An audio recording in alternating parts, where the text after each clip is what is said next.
নিয়ে রাসূলের পাকের খাদিম সাহাবী খাদিমে রাসূল আনাস বিন মালিক রাদিয়াল্লাহু তাআলা ঘরে মেহমান হলাম। কথা বোঝা যাচ্ছে? জি। এদিকে মনোযোগ দেন। হ্যাঁ, দরজা লাগাইতে। আমরা কার ঘরে মেহমান হলাম?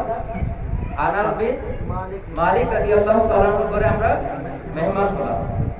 তো তিনি দেখলাম যে আমাদের সামনে তিনার দাসীকে হুকুম দিলেন যে মেহমানদের সামনে দস্তরখানা বিছাও, খাবার পরিবেশন করো। তো খাবার বিছানো হলো। তখন একটা রুমালের কথা তিনি বলেন যে ওই রুমালটা তুমি নিয়ে আসো। দাসী নিয়ে আসলো। তখন দেখলেন যে রুমালটা ধোয়ার প্রয়োজন, রুমালটা ময়লাযুক্ত হয়ে আছে, ধোয়ার প্রয়োজন। তখন তিনি কি করলেন, রুমালটাকে আগুনের মধ্যে দিয়ে দিলেন। কিসের মধ্যে? আগুনের মধ্যে। একটু পরে আবার আগুন থেকে রুমালটাকে বের করলে দেখলেন যে রুমালটা ময়লা ছিল, দুধের মতো পরিষ্কার হয়ে গেছে। সুবহানাল্লাহ। সবাই অবাক হওয়ার বিষয়। রুমাল কি আগুনে দিয়ে ধোয়ার জিনিস? এটা তো পানি দিয়ে ধোবে, আগুনে দিলে স্বাভাবিকভাবে এটা কি হবে? ছাই হয়ে যাবে। জিজ্ঞেস করলো, হে খাদিমে রাসূল, এটা কি দেখালেন আমাদের? এখানে রুমাল আপনি আগুনে দিলেন, এটা পরিষ্কার হয়ে গেল, এটা পুরা তো দূরের কথা, ছাই হওয়া দূরের কথা, পরিষ্কার হয়ে গেছে, এটা রহস্য কি?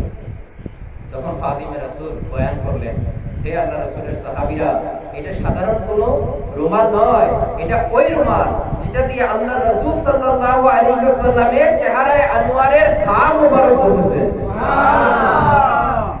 এই রুমালকে জ্বালানোর ক্ষমতা দুনিয়ার আগুন তো দূরের কথা, জাহান্নামের আগুনের নাই। সুবহানাল্লাহ। রাসূলের চেহারা মুবারকের ঘাম মুবারকের সাথে রুমাল লেগে গিয়েছে, জড় বস্তু, প্রাণহীন বস্তু, একে জ্বালানোর ক্ষমতা দুনিয়ার আগুনের নাই। তাইলে যার হাত কিয়ামতের দিন মুস্তাফা করিমের হাতের সাথে লেগে যাবে, সে কিভাবে জাহান্নামে যাবে? সুবহানাল্লাহ। তাকে জ্বালানোর ক্ষমতাও জাহান্নামে। এজন্য আমির রাসূল কি বলেন, আকা কাকাতা হো হে জাহান্নাম তু ভি সুন লে,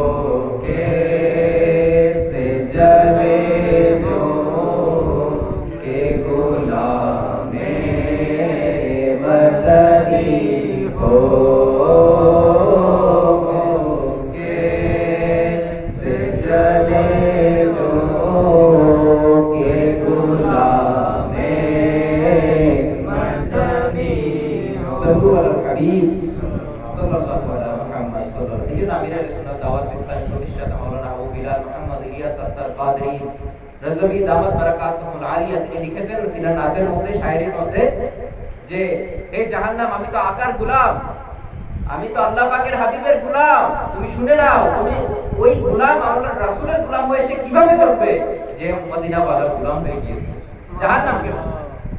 আল্লাহু আকবার। তো এটা হাদিস থেকে সাবিত না? হাদিস থেকে সাবিত তো যে মদিনা ওয়ালার গোলাম যে হয়ে যাবে সে জাহান্নামে যাবে না। আল্লাহ তাআলা ওই গোলামদের অন্তর্ভুক্ত আমাদেরকে করে।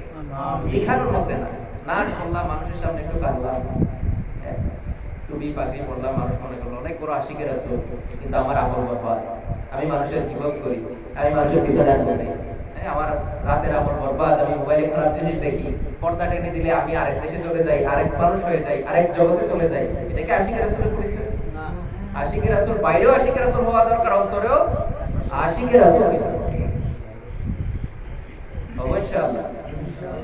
আশিকের রাসূলের কি নামাজ ছুটে যায়? হ্যাঁ, নামাজ ছুটে যায় মনে হয়? তাহলে আমরা নামাজ পড়বো ইনশাআল্লাহ। আশিকের রাসূল কি গালিগালাজ করে? আমার রাসূল বলেন ওই ব্যক্তির জন্য জান্নাত হারাম যে ব্যক্তি গালিগালাজের দ্বারা কার্য সম্পাদন করে। আমরা আশিকের রাসূল যদি গালি দেই, আমি তো কথায় কথায় গালি দেই, বন্ধুদের সাথে উঠতে বসতে গালি দেই, অভ্যাস হয়ে গিয়েছে, মা তুলে গালি দেই, বাবা তুলে গালি দেই, এটা কি আশিকের রাসূলের পরিচয়? না। তাইলে গালি গালাজ করা যাবে? আজকে থেকে করব না ইনশাআল্লাহ। ইনশাআল্লাহ। গীবত করা যাবে? না। আমার রাসূল কি বলেন, আল গীবাতু আশাদ্দু মিনাজ জিনা, গীবত জিনার চেয়ে জঘন্য অপরাধ, জিনার চেয়ে জঘন্য অপরাধ। গীবত করা যাবে? না। একজন আরেকজনের পিছনে আঙ্গুল দিব, দেখলেই চোখ এড়ায় চলবো? না, চলবো না ইনশাআল্লাহ। আসুন আসুন আমরা আজকে আমির আহলে সুন্নাতের একটা বয়ান শুনবো। আজকে যে বয়ান আমি নির্ধারণ করছি এটা আমির আহলে সুন্নাত বাবুল মদিনা করাচিতে 1424 হিজরিতে 1-2-3 সফরুল মুজাফফর রবিবারে সাহারায়ে মদিনা বাবুল মদিনা করাচিতে 3 দিনের সুন্নতে ওরা ইজতেমায় বয়ান করেছে। সুবহানাল্লাহ। আজকে আমরা শুনবো ইনশাআল্লাহ। বর্ণিত আছে এক বাদশা তার লোক লস্কর নিয়ে শিকারের উদ্দেশ্যে ঘর থেকে বের হলেন, কিন্তু বনের অনেক গভীরে শিকারের খোঁজে বাদশা এমন ভাবে মগ্ন হয়ে গেলেন যে তিনি তিনার সাথী যারা ছিল, সৈন্যদল ছিল, তাদের থেকে আলাদা হয়ে গেলেন, বিচ্ছিন্ন হয়ে গেলেন।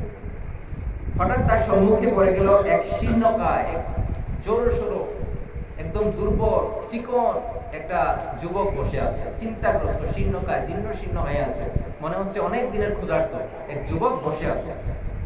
দেখলেন যুবকটি হাতের মধ্যে কিছু মানুষের হাড় গোড়, মানুষের হাড় আছে, হাড় চিনেন তো, হাড্ডি চিনেন না, মানুষের হাড্ডি নিয়ে হাড় গোড় নিয়ে খেলাধুলা করতেছে, নাড়াচাড়া করতেছে। এই দৃশ্য দেখে তিনি শিকারের কথা একবারে ভুলে গেলেন। তিনি আশ্চর্য হয়ে ওই যুবকের কাছে গেলেন আর জিজ্ঞাসা করলেন, আপনার এই অবস্থা কিভাবে হলো? এই জনমানবহীন নির্জন বনে একাকী বসে আপনি কি করছেন? তখন তিনি উত্তরে বাদশাকে দীর্ঘ কাহিনী শোনালেন। তার সংক্ষেপ হলো এই, আমার সামনে রয়েছে এক দীর্ঘ সফর, রাত ও দিনের বেশে দুটি পাহারাদার সার্বক্ষণিক আমার পিছনে লেগে আছে আর আমাকে ভীত সন্ত্রস্ত করে সামনের দিকে দৌড়াচ্ছে। অর্থাৎ যে দিন এবং রাত অতিবাহিত হচ্ছে তা আমাকে মৃত্যুর দিকে ঠেলে দিচ্ছে। আমাকে কি করছে? মৃত্যুর দিকে ঠেলে দিচ্ছে। মৃত্যুর দিকে। সে বলতেছে আমার সামনে লম্বা এক সফর, রাত এবং দিনের বেশে দুইটা জিনিস আমাকে ভীত সন্ত্রস্ত করতেছে, আর যত দিন যাচ্ছে আস্তে আস্তে আমাকে মৃত্যুর দিকে ধাবিত করছে, আমাকে তত বেশি মৃত্যুর নিকটবর্তী করে দিচ্ছে। আরো রয়েছে বিভীষিকাময় কষ্টে ভরা বিপদ সংকুল কবর, পচে গলে যাওয়ার জন্য অতি সত্বর আমাকে কবরের মধ্যে ফেলে দেওয়া হবে। হায় হায়, সেখানে জায়গার হবে সংকীর্ণতা আর হবে অসীম পেরেশানি। আমাকে সেখানে কীট পতঙ্গের পোকামাকড়ের খাদ্যে পরিণত করা হবে। আমার হাড্ডি সমূহ মাংস থেকে আলাদা আলাদা হয়ে পৃথক হয়ে যাবে। শুধু এতটুকুতেই শেষ নয়, এরপর সংগঠিত হবে কিয়ামত, যা খুবই কঠিন ঘাটি। বিচার শেষে আমি জানি না আমার ঠিকানা জান্নাত হবে নাকি জাহান্নাম। এখন আপনিই বলুন, যাকে এত ভয়াবহ মঞ্জিল অতিক্রম করতে হবে, যাকে কবরের মধ্যে একাকী থাকতে হবে, যাকে পোকামাকড়ের খাদ্যে পরিণত করা হবে, যার কিয়ামত হবে, যার হাসর হবে, এত ভয়াবহ মঞ্জিল পার করার পর আমি জানি না আমি জান্নাতে যাব নাকি আমি জাহান্নামে যাব। যার সামনে এত ভয়াবহ মঞ্জিল অতিক্রম করা বাকি, সে কিভাবে এখানে ভালো থাকতে পারে? সে কিভাবে এখানে সুস্থ থাকতে পারে? সে এখানে কিভাবে হাস্যকর অবস্থায় থাকতে পারে, হাস্যোজ্জ্বল অবস্থায় থাকতে পারে? এই কথা শুনে বাদশার মন বিগলিত হয়ে গেল। তিনি চিন্তিত বিষণ্ণ হয়ে ঘোড়া থেকে নেমে পড়লেন, তার সামনে এসে বললেন, তারপর বললেন, হে যুবক, আপনার কথা আমার মনের প্রশান্তি কেড়ে নিয়েছে, আমাকে অস্থির করে দিয়েছে, অন্তরটাকে তার আয়ত্তে এনে নিয়ে এসেছে। দয়া করে এই বিষয়টি আমাকে আরেকটু খুলে বলুন। যুবক বাদশার আগ্রহ দেখে আবারও বলা শুরু করলেন, আমার সামনে যে হাড়গুলো দেখছেন, এগুলো শান শৌকতওয়ালা বাদশাদের হাড়, যাদেরকে দুনিয়া তার সৌন্দর্যের ঝলকে ধোঁকার মধ্যে ডুবিয়ে রেখেছিল। এসব লোক জনগণের উপর শাসন চালাতো, কিন্তু গাফলাত, অলসতা তাদের উপর শাসন করেছে। আমার সামনে যে হাড়গুলো দেখছেন, এগুলো কাদের? এগুলো বড় বড় বাদশাদের, যারা বড় বড় রাজপ্রাসাদে থাকতো, যারা সুদর্শন পোশাক পরতো, দামি দামি কাপড় চোপড় পরতো, হাজারো সৈন্য বাহিনী নিয়ে ঘুরতো। তারা কখনো ভাবতো না যে আমি মারা যাব, তারা কখনো ভাবতো না আমাকে এই নরম বিছানা ছাড়াও থাকতে হবে। তারা মানুষের উপর শাসন করত, মানুষের উপর অত্যাচার করত, কিন্তু গাফলাত, অলসতা তাদের উপর শাসন করেছে। আজকে তারা মাটির সাথে মিশে গিয়েছে।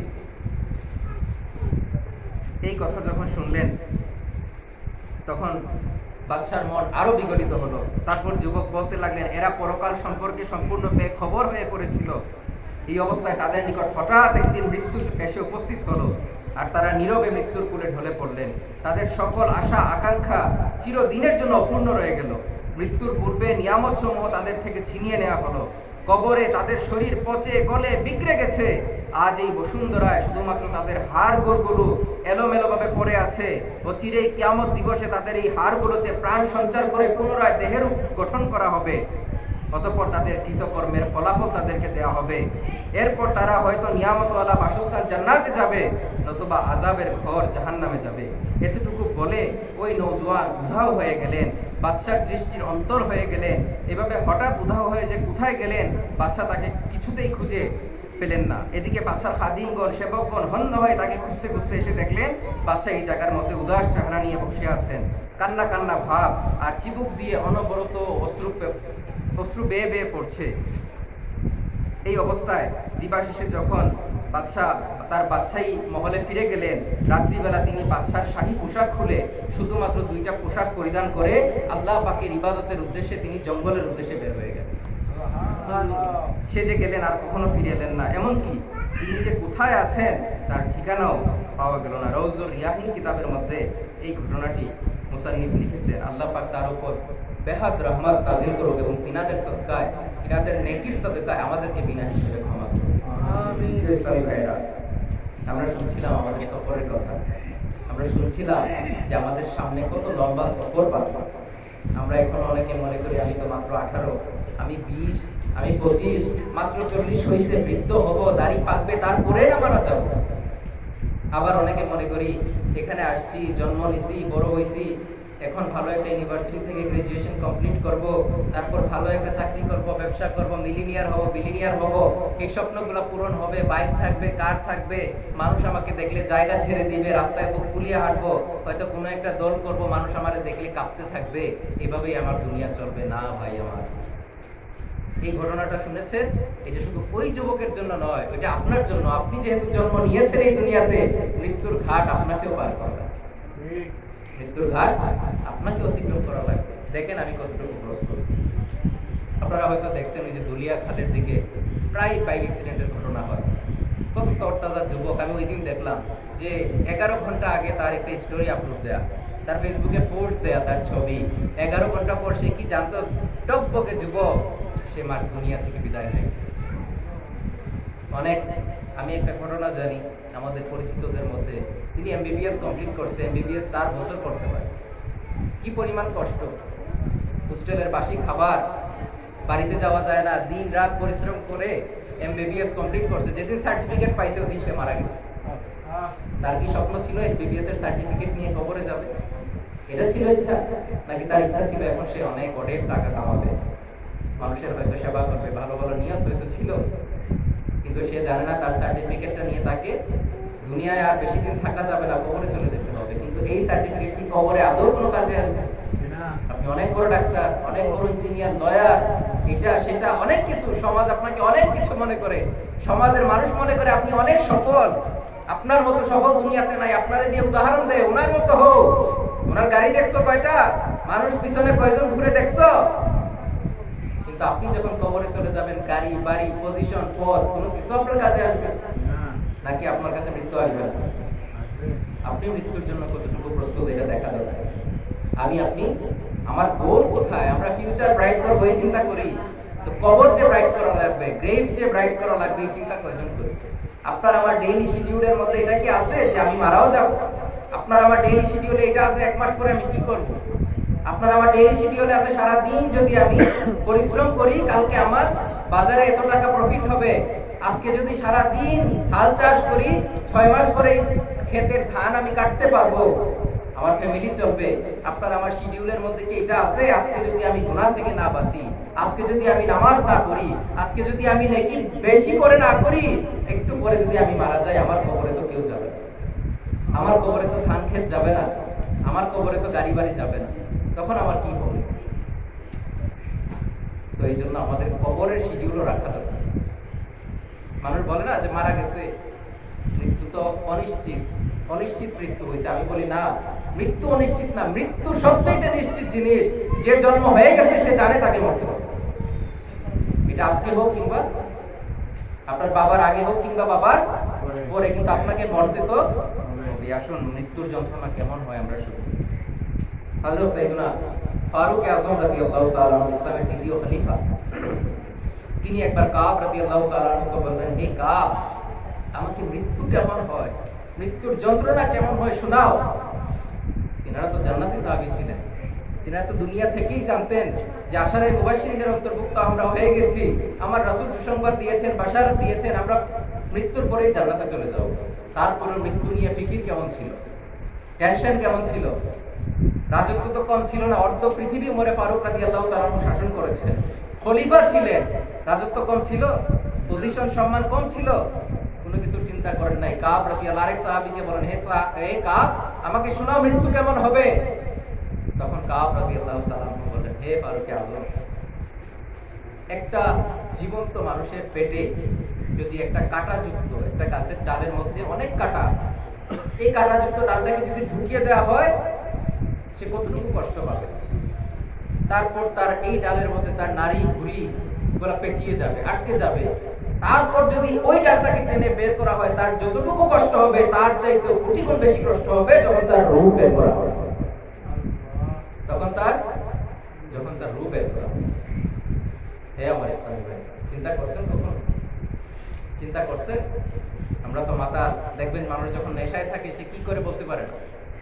মানুষকে যখন অপারেশনের আগে অ্যানেস্থেসিয়া দেওয়া হয় তার হাত পা কাটলেও সে বলতে পারে না, কিন্তু যখন হুঁশ আসে সব বুঝতে পারে, কষ্ট হয়। তা আমরা এখনো মাথা, আমরা দুনিয়াকে প্রাধান্য দিচ্ছি, ওয়ামাল হায়াতাদ দুনিয়া, আমরা দুনিয়াকে প্রায়োরিটি দিচ্ছি সবার আগে। দুনিয়ার শিডিউল আমার কাছে আছে, এই জন্য আমরা বিভোর হয়ে আছি, নেশায় আছি। কিন্তু যখন আজরাইল আলাইহিস সালাম মালাকুল মউত আমার সামনে আসবে তখন এই নেশাটা কেটে যাবে। তখন আমি বুঝবো হায় আফসোস, হায় আফসোস, আমাকে একটু সুযোগ দেন আমি তওবা করে আসি, আমাকে একটু সুযোগ দেন আমি এত মানুষের গীবত করেছি তাদের কাছে মাফ চেয়ে আসি, আমি এত নামাজ কাজা করেছি আমি আল্লাহর কাছে তওবা করে আসি। কিন্তু ওই টাইমে আর সুযোগ আপনাকে দেয়া হবে না। ইসলামী ভাইরা, ফারুক হযরত সাইয়েদনা ইসলাম জাহানের চতুর্থ খলিফা আলীর মুর্তাজা কাররামাল্লাহু তাআলা ওয়াজহুল কারীম তিনি বলেন যে তোমরা যুদ্ধে অংশগ্রহণ করো, জিহাদে অংশগ্রহণ করো, তোমরা যদি জিহাদে অংশগ্রহণ নাও করো মারা তো অবশ্যই যাবে। অর্থাৎ এটা জিহাদের কোনো একটা চ্যাপ্টারে তিনি জিহাদের দিকে উদ্বুদ্ধ করতে গিয়ে বলেন যে জিহাদ যদি নাও করো তোমরা মারা তো অবশ্যই যাবে। আমার কাছে তিনি বলেন ওই সত্তার শপথ যার কুদরতের হাতে আমার প্রাণ, তরবারির হাজারো আঘাত আমার কাছে মৃত্যু শয্যায় মৃত্যুবরণ করার চেয়ে সহজ। তিনি কি বলেন যে জিহাদের ময়দানে তরবারি দিয়ে আমাকে টুকরা টুকরা করে ফেলা এটার চেয়ে সহজ যে আমি মৃত্যু শয্যার মধ্যে ইন্তেকাল করব, মারা যাব। তাইলে বুঝেন আবার আপনার উপর দিয়ে কি যাবে। চিন্তা করছেন? কান দিয়ে শুনেন না, শুনিয়েন না। এই ঘটনাগুলো হয়তো আপনি কখনো শুনেন নাই। কান না দিয়ে চোখটা বন্ধ করে এবং চিন্তা করেন আমাকে এই রাস্তা এই মঞ্জিল অতিক্রম করা লাগবে, এটা চিন্তা করে শুনে, দিলের কান দিয়ে শুনে। একবার এক বর্ণনা এসেছে হযরত সাইয়েদনা ইব্রাহিম খলিল আল্লাহ পাকের বন্ধু ছিলেন, তিনার সামনে হযরত সাইয়েদনা